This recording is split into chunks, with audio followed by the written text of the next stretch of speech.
High বন্ধুরা, সবাই কেমন আছো? নতুন একটা ব্লগ নিয়ে চলে এলাম। কাল ছিল বাড়ির একটা বিশেষ দিন, ছোট বউর জন্মদিন বলে কথা, একটু তো অন্যরকম হতেই হবে। তাই সকাল থেকে আমরা কোমর বেঁধে নেমে পড়েছিলাম রান্না বান্না এইসব কাজে।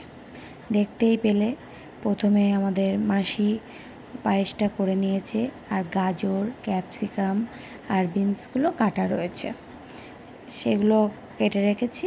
আর এদিকে বাচ্চাদের মাংস দিয়ে একটু তরকারি করছি, ওরা অল্প করে দিই, একটু মেটে দিই, একটু মাংস দিই, দিয়ে ওগুলোই দেওয়া হয়।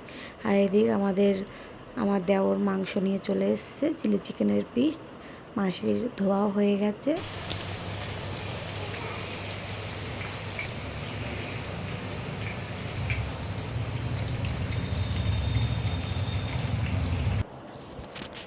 এদিক ভাতটাও হয়ে গেছে। আমি একে একে গাজর, ক্যাপসিকাম আর বিনসগুলো ভালো করে দিয়ে নিয়েছি, নিয়ে মশলাও দেওয়া হয়ে গেছে। এদিকে মাসি কাজু, কিশমিশ আর ঘি দিয়ে গেছে গরম করে। এই জায়গায় জানো তো একটা মজার জিনিস হয়েছে, এটা চিনি দিচ্ছি, চিনি গুঁড়ো করে রেখেছিলাম মিক্সিতে, ওটাই দেওয়া হচ্ছে। এখানে আমি শাশুড়ি মাকে বলেছিলাম একটু ক্যামেরাটা ধরার কথা। তার শরীরটা কালকে খুবই খারাপ ছিল, মানে একটু জ্বর এসেছিলো, সে উঠতে পারছিল না, কিন্তু সে আমাকে ক্যামেরা ভিডিও করতে সাহায্য করেছে। তাকে যেমন বলেছি ঠিক তেমন ফোনটা ধরেছিল। আর আমি এদিক দু হাত দিয়ে গামলাটা ধরে রেখেছি, আর এক হাত দিয়ে মিক্স করছি।